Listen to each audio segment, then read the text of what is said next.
We're gonna crush you if you even think about it.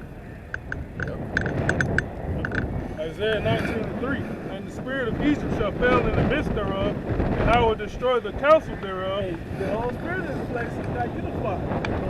They're demoralized. Yeah. And they didn't even play it black versus white, which that would be another reason of Jacob's trouble. But they just did it. Which was a nice way to paint it for a movie for everybody to go see. But everybody got treated harshly in the movie, or on both sides, you know. So it was a great dynamic how they played it in the movie. But overall, you have to know that the divide was destroying the country. You know. And they shall seek to the idols and to the charmers and to them that have familiar spirits and to the wizards. And the Egyptians will I give over into a hand of a cruel lord. They really have to go to the spiritual realm. The left hand usually, will always seem like, they go to the left hand spirituality to try to find out the answers in the world, how to run the country next. Satan tell us what we should do next. You know, how should we deceive the people further? How can we control them? How can we keep this blessing forever? Okay, and that's a tinge of it's in the movie because they decide to divide it because both want to run it a certain way, but the powers that be that are in place got their own agenda going. Right? But in this, that demoralization of everybody being on board, there's Edomites that like Jacob. And there's Edomites that still hate Jacob. That would lynch him today if they could. Okay, so that spirit of not being on the same page is part of why this place is going down. Verse 4, and the Egyptians will I give over into the hand of a cruel lord, and a fierce king shall rule over them, saith the Lord of hosts. But you can't get those types of troops in the movie on the ground without the president's consent. So, and this motherfucker in the movie had been president for 3 consecutive terms. So, you know, how could he possibly, with those cruel thieves going to the austerity measures that they didn't really touch on, but you can see evidence of it. You know, you can see the economy had collapsed already. You know, it was super hyperinflated and collapsed. People still trying to hold on to what they believe the country stood for. That's how you notice. That's how you notice, like, whenever they would go into like a store or if they went to the gas station, everybody standing there heavily armed to protect what they got.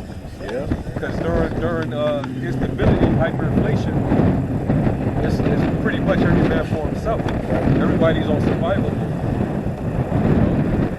Right now you have which is high inflation, hyper. That plays into the financial realm.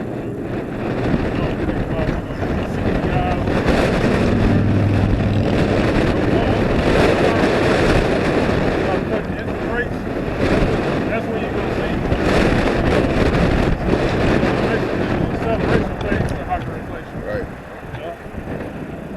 Verse 5, and the water shall fail from the... Revelation 13, because you said over to a cruel lord, right? And that cruel lord is going to run the whore that rides the beast. Under the same dragon. Yeah, that's what I'm going with. Yep. Revelation 13, you got to break down. Revelation 13, verse 14. I started. I don't want to go that deep, but I started at 14.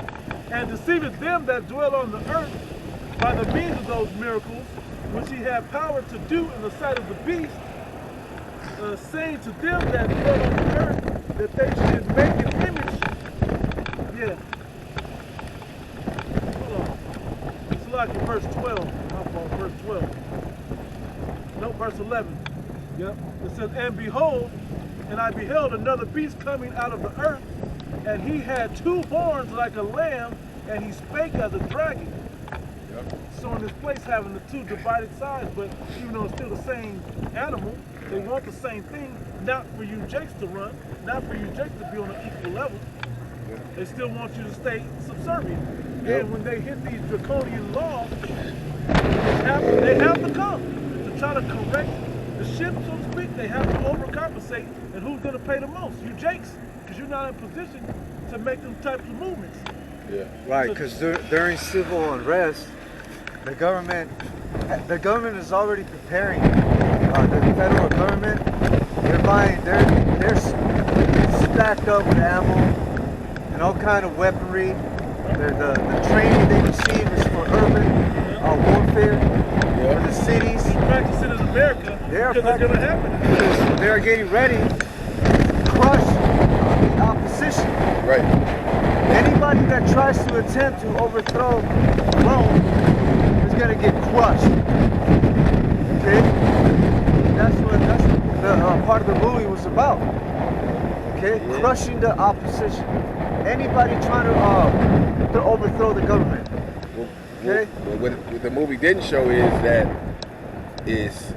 once the people realize they have strength enough, it's more people, it's more citizens that's gonna, come in these militia type armies, and like eventually they're gonna breach the White House like they did in the fucking movie. And that was because the government get very draconian. Right.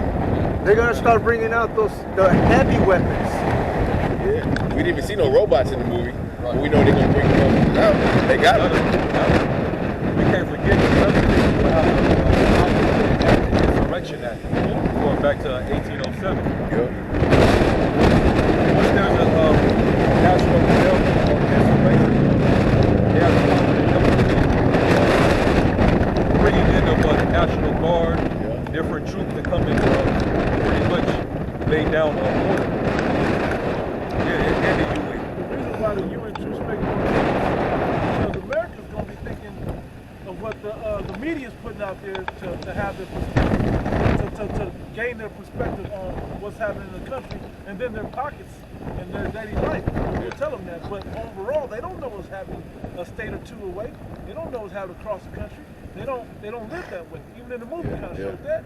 But what you do have to deal with, you still have to figure out how to interact with one another. And when somebody comes in with a different train of thought, can you adapt with that? Yeah. Not in this country. Not here. What was kind of odd in the movie was they were taking pictures for. Ain't no newspaper. Ain't no. So that kind of was off to me because it was documented, right? But you saw on the girl's phone it said no service. Yep. So during that time you ain't gonna have no cell phone service. There ain't gonna be no communication. It was off where they had Wi-Fi. Yep. Talking about the Wi-Fi, so ain't gonna be no Wi-Fi because this devil's not gonna allow you to. They're gonna cut off all matter of communications. Or you gotta have a chip to get it. The government will be able to. They'll probably be the only ones able to communicate. Right. They're the ones that got the satellite phones, stuff like that. The people, they'll be out of communication. Right. Your AT&T, your T-Mobile satellite, Verizon. They're gonna cut them satellites off. They got the military satellites that's gonna be able. You could hit off, but.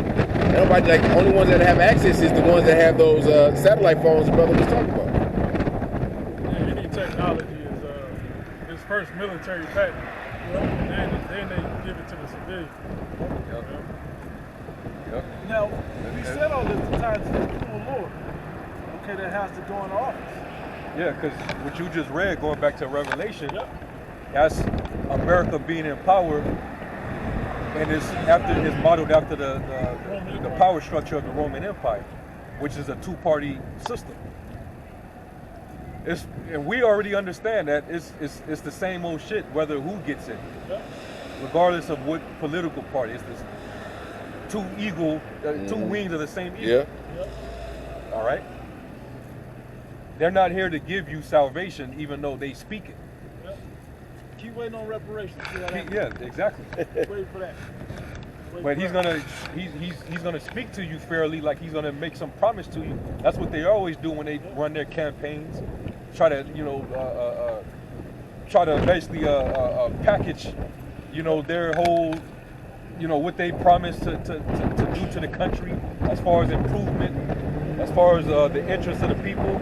But it's really just to give you a show, and then the elites get select who's actually gonna get in there, all right, and do their bidding. It's the opposite with their campaign. Yeah. Yeah. Whose video was that? One last song. Whose video was that a song? They were talking about each president has things that they have to accomplish in their term, a certain, like their 4-year term. They talked about Obama. That's what they mainly talking about. What was he really doing? You would imagine the black president would give reparations to the black people, but that's not how this works. That's not how it goes. I got to push a certain alphabet agenda, and I have to do a Middle East war campaign. Because I have the smoothest speech to keep the people distracted. Set up the medical aspect of the through Obamacare, through the MOTB. You know, exactly. That was part of his agenda also. And you don't know that the next, I don't mean to cut you off, the next president picks up where he's at with the same agendas. Yeah. And moves forward. And he may alter it slightly, but it's already in place. Yeah. Now you have to fine tune it before the next one comes in. But they're all doing a small piece that no one can say this one guy's hand is responsible for this thing. So no one ever has to take the full blame for anything. Mm-hmm. But the cruel Lord, he's gonna be the guy that says that just does what the fuck has to happen. Yeah. And that's what's really, he's gonna be the guy that said, that motherfucker right there fucked everything up, even though it had been 30 presidents before him that really caused it, you know? Yeah, if you go against the grain, they already showed you with Abraham Lincoln and Kennedy. Yeah. You go against the grain, they'll off you. So they have no choice. They're not in control at all. You know? But they're going to be used to push this tyrannical system out. Keep you people under control. And know what? They'll let a guy talk all smooth to you. Yeah. That he's gonna sign legislation that people are paying attention. Then they'll blame that the House is in the opposite party's, favor, and they're not gonna pass it. So who you mad at? You know? Because that's two people that the House is either for the country or the president's for the country. Either way, they're not for you. That's the point. That you never get what you want because one won't connect. One won't connect.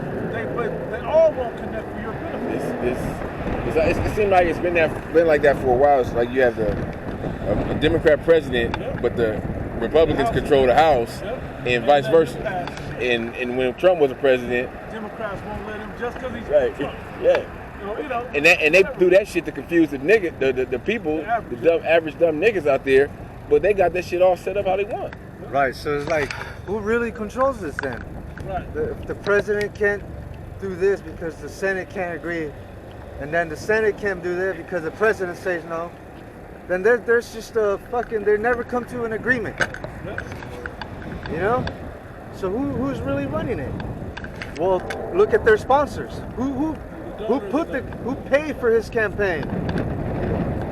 Right? This dude should be wearing a fucking NASCAR jacket, bro. Hey, I gotta read this really quick. And then we'll get right back to the scriptures. Matter of fact, if somebody could get Isaiah 19 in the GNT, I want somebody to read that. But I want to read this real quick. It was from a book that I got a few years back. It's called the Cosmic Diamond.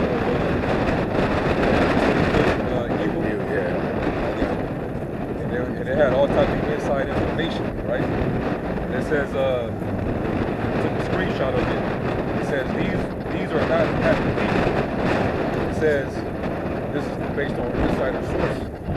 It says another shocking thing Jacob showed me in our first private meeting was photograph taken inside the Oval Office on President Obama's first day, January 20th, 2009, right before he went in. It says. This was slightly less than 2 weeks after he had been threatened and told the truth about the cabal at the president's luncheon. Jacob was well aware of the incident and confirmed all the details Pete had shared with me. Multiple shots were taken. That's us then. No, not Rothschild. No, this is a dude who's an insider that's giving the writer the information, right? It says Obama's new desk from different angles on top of the